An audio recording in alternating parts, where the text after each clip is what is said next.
Welcome to Founders Future, a podcast powered by Closers.io, where we dive into the journeys of innovative entrepreneurs and explore the road ahead of them and their companies. I'm your host, Olivia Salmons, and in each episode we'll uncover the stories behind impactful ventures, the challenges faced along the way, and the strategies driving their future growth. Today I'm joined by Will Still, a former RAF pilot turned high performance and transitional coach, with decades of experience helping individuals, entrepreneurs, executives, and teams break through internal barriers and step into true performance in business, relationships, and life. With a unique blend of discipline, leadership background, and a deep personal development work, Will helps people uncover what holds them back and builds lives and businesses from a foundation of clarity, integrity, and inner freedom. Will, welcome to Founders Future. Thank you for joining me today. Thank you for having me. It's a pleasure to have you here, and I'm excited to dive in and learn more about your journey. So typically with all my guests, I do actually like to start at the beginning. So if you don't mind taking me back to briefly what it was you was doing before you jumped into the coaching world, and then from there, what was the motivation behind it? Right, well, so I changed careers. I was a pilot, and I was a Royal Air Force pilot, and I joined the Air Force to be a fighter pilot, and I was a fighter pilot for a little while. And then they sent me transport airplanes, and I didn't want that. And I didn't like that. I didn't want to do that. So I left the Air Force and went into the airlines, which was worse. It was like being a bus driver. So I thought, this ain't exciting. This is not what I want to do. And so I did a personal development program. And in that program, I got, wow, I want to do this. I want to make a difference with people. So I started that journey. I did the programs that the company was doing. I did their advanced program, their leadership program, and then I went to work for them. At the same time, I got the top job in the airline industry. I used what I was learning from them about being authentic, being yourself, being powerful, and I used that and got the top job in the airline industry, but realized it wasn't what I really wanted. And you can't have enough of what you don't really want. So that was it. I was out. And I started again at the bottom in a whole new kind of world of making a difference. And, the first 8 years was leading introductions, programs, signing people up for the program, training all the discipline and the distinctions and all that work. And then I went to lead the main program, which is a 3.5-day transformational program, and led that all over the world. To 90,000 people in all different walks of life, in all different, from, Africa, what's it called? Nairobi, Kenya, programs there, South Africa, India, the Middle East, Australia, all over the world. And the pandemic came. And there could be no more live programs. So it's like, So after 21 years of being in that industry, working for that, one of the top companies in that whole world, just got laid off. That was it. And I went, okay, that was that. I want to be the master of my own destiny. I'm never going to work for somebody else again. So I thought what I could do initially is coach people. I can reach out to people, find people, coach them until I figure out what I want to do. And I realized I love coaching. This is great. And what I really love is coaching people who are really up to something. They've got a big game to play. Entrepreneurs fit that perfectly. And if they're in the, if what they're up to is not just making money, it's making somehow an impact in the world, that's my ideal client. I'm coaching one guy who wants to be the prime minister of his country. And obviously, I can't give any more details than that. And I'm coaching one gal that's, replanting forests in 7 different countries. She's got 2,000 people working for her. It's just, those are the kind of people I want to impact. So it's become more that. And then I was asked to lead leadership programs in the Middle East with a client of mine who's a doctor. He's got his own kind of medicine that he's developed, and he's got a massive following across the Middle East. And what he said to me is, we need a leadership program, particularly for women. So, okay, well, let's create one. I used to lead it. I led it for 8 years in London. I led a leadership program, and he was in my leadership program. That's how we knew each other. And that's how ended up being a client of mine. So we developed this program and then went off to the Middle East. And then I realized after a few programs, I was in just led in Casablanca. And I'm on the train from Casablanca to Tangiers, which is in the north of Morocco. And I have this realization, I need to write a book. These guys don't know who I am. I'm this white guy. I'm not Arabic. I don't speak Arabic. They have to translate everything. And they don't know who I am and what I'm about. So I need to write a book. I go write a book. So I started on the train. I've never written a book. I don't know how to write a book. Just started writing the introduction. And at the end of the train journey, I'd written the introduction and they shared it with my business partner. She said, it's great, keep going. And the name was just there, Free to Lead. We're freeing people up to lead powerfully. Whatever's blocking them, whatever's stopping them, whatever's in the way, that's what we're about. So the book's called Free to Lead, and it's actually just come out. And it's for leaders, but it's for everybody, you know. So my ideal client, I give it all my clients, they read it, and all the people in these programs. And it's already an international bestseller. It's only been out a month. So, you know, it's rocking and rolling. And I didn't want to just write a book. This book had to make a difference. And I've read many, many books that you can get a little bit out of it. You can remember something. Oh, yeah, that's interesting. But it doesn't change your life. It doesn't transform you. And this book had to do that. So it took 14 months to write it, rewrite it, test it out, rewrite it, put exercises in there so that it really, really, really impacts people. And that's what's happening right now. So that's my journey up to right here we are. You asked I me to love be it. Right until this minute, we're sitting here chatting to me. Amazing. So I love the fact that you've really made a point to not just help people through their own journeys, but help people who are also helping others. So very in like a service-based position, which is really good to see how impact kind of rolling down, like feeding down to the lower grassroots. So walk me through then what it's like to work with you, Will. So is this like on a one-to-one level? Do you still work, obviously since the change in COVID, have you now gone back to working in person as well? Well, in my coaching business, so there's Yeah. a leading the programs. It's not my coaching business. That's like I do that because he asked me to do that, and I'm doing that. And you know, we formed a business, but really, so we do that, and they're building that. But I coach one-on-one executives, really as high a level as I can speak to, basically, who are up to big things, and Yeah. how they work with me is, you know, we have a conversation. So I asked one guy after years working with me, and he more than doubled his business. Um, and I said, so what is it? What is it you got? You know, what is it that worked? What didn't work? He says, well, what really worked is I could come and get it all out. You know, I can't go to, I've nobody I can go to that I can just say everything because I'm supposed to have all the answers. And I don't want to scare people that I don't have all the answers. And I can't talk to my family about it really because they don't want me to be stressed. And Yeah. so I come here and just get it all out, and then I can see my thinking and get clarity. So he saw me more like a sounding board. Yes, I'm a sounding board, but I'm listening. So I am listening to what you're dealing with. And I've got, you know, I've worked with all these different business owners now. So I've got lots of business ideas. And I think business is very much creativity. You know, you create a possibility, an idea, an opportunity. So I'm Yeah. listening for those opportunities while I'm listening for what's going on with the person in the background. What's running you in the background that's limiting you, that's stopping you take the shot or go for it or do the work you're supposed to be doing. Mhm. You know, I'm working with one person, and you know, they came to me and said, I don't know why it is. I've got all this work to do, and I'll spend 4 hours on blooming Facebook. It's insane, and I know I'm doing it. So we have to get to what's going on in the background that's having that be that way. What's causing that? So I'm listening for that. I'm listening for what's going on because all this working with human beings, we're about getting what's going on in the background that's having Yeah. what's showing up in the foreground show up the way it shows up, which has you react the way you react. So it's really giving people power to perform, to produce those kind of results they really want to produce.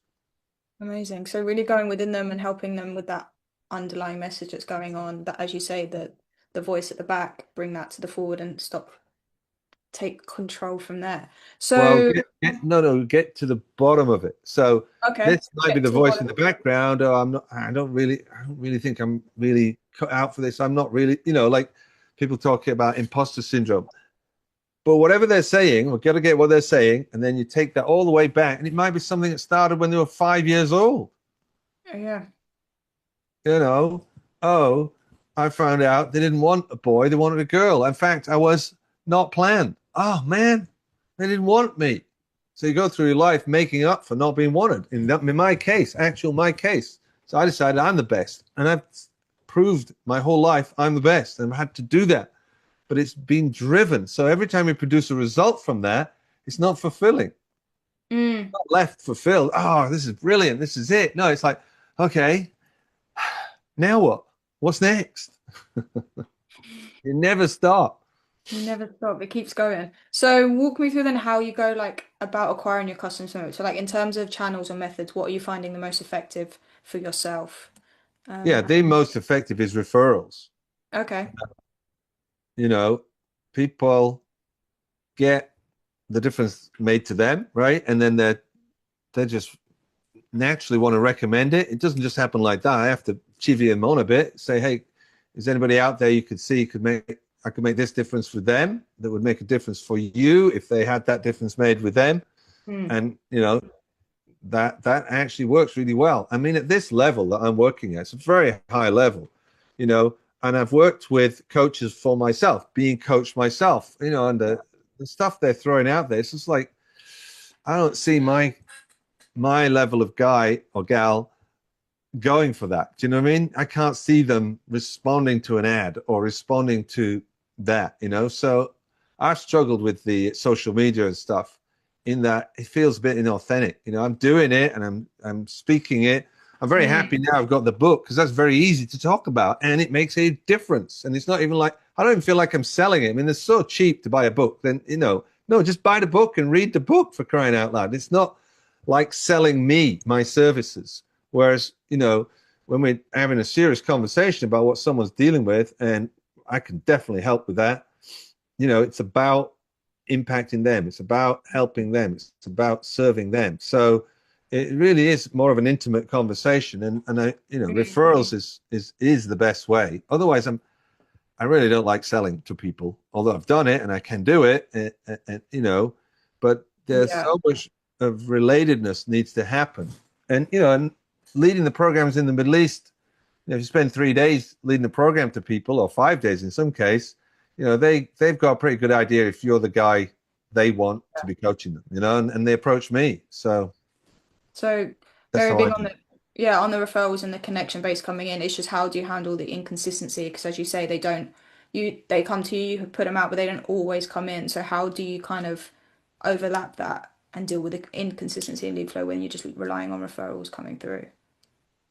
Um, well, I reach out to people. I Okay. do reach out to people. I got, led to 90,000 people, and people will message me about some random thing. Hey, how are you doing? And we'll get into a conversation. And that's how I'll do it. I'll Okay. this is a great person. Great. I mean, I'm genuinely interested. What are you up to? What's happening? How can I help? And if it's a fit, it is a fit. Hmm. Yeah, I think that's important as well because not everyone makes that a priority, but it has to be a fit on both sides. Surely, if you're doing that kind of work with somebody being that intense and that Yeah. impactful in their life, there has to be a good fit on your side as well as theirs to work with them. Yeah, I mean, some people want coaching, but they don't really want coaching. They Yeah. want therapy, because they're not up to anything. I'm not coaching somebody in how you feel. Yeah, yeah, Mm. you get coached on that. That'll get all sorted out, but in service of accomplishing what you're out to accomplish, Yeah. like giving you power, giving you freedom, freeing you up from some constraint that's holding you back. Yeah.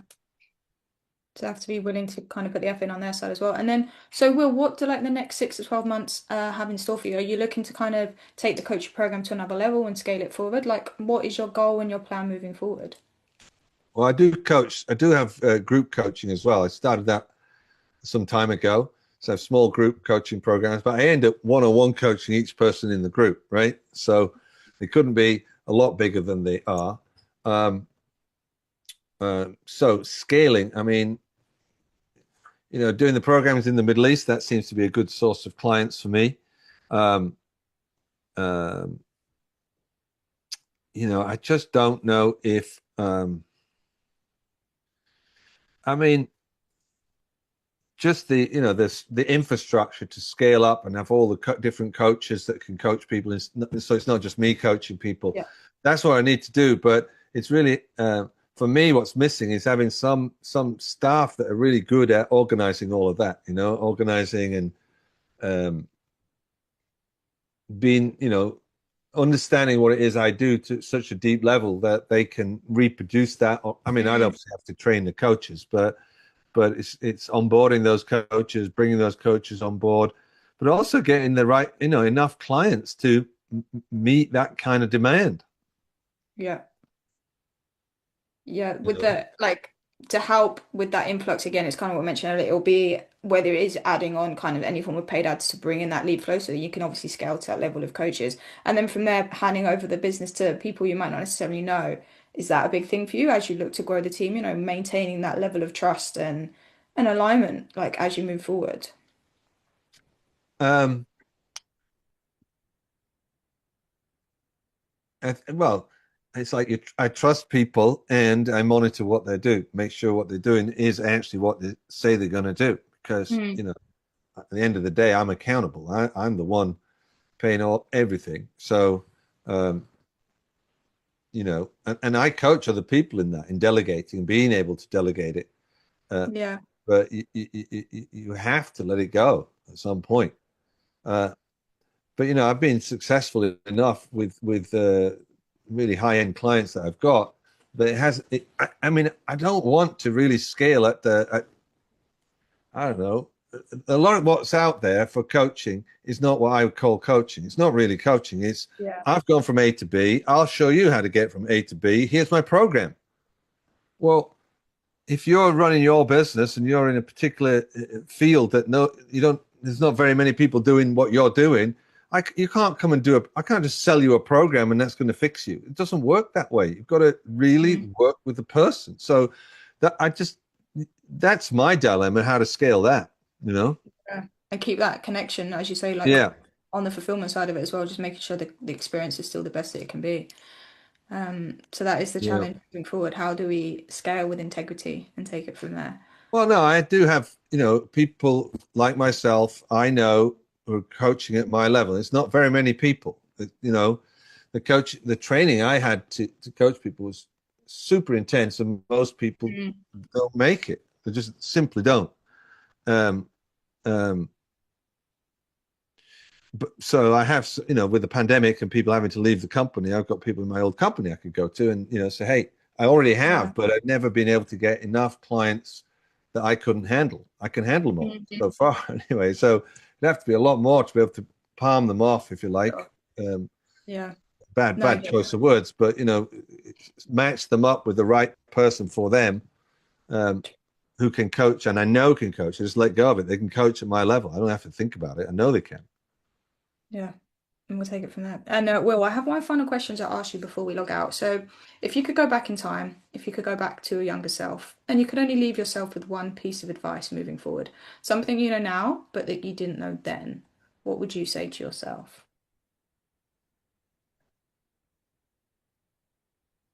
Um, just relax. Don't don't even think about anything. Just do what you're doing right now in the moment. Just be there. Just trust it's all going to work out. Yeah. Just be. I love it. And beautiful. Will, thank you so much for joining me today and sharing your incredible journey and insight with us. Where can our listeners reach out to work with you, connect with you, grab a book if they want to do so? Yeah, willsteele.com. The book is called Free to Lead. You can get that on Amazon. Will Steele. It's free to lead. Unleash your hidden leadership genius. You can also get that on my website. So you go to willsteele.com/free to lead. There's a nice page there and get, direct you to the right place and you can check it out. Beautiful, amazing. And thank you again for joining us. And to our listeners, if you enjoyed this episode, please be sure to go and check out Will and all the amazing work that he's doing. And do not forget to subscribe to Founders Future via wherever you listen to your favourite podcasts. And if you are a business owner, specifically a coach, consultant, or agency owner, and you're really looking to scale your business and you want to enhance your sales, and marketing efforts. Visit closers.io to hop on a call with one of our team and discover how we went from $0 to $30 million per year in less than 3 years. But until then, keep on climbing, and we will see you on the next one.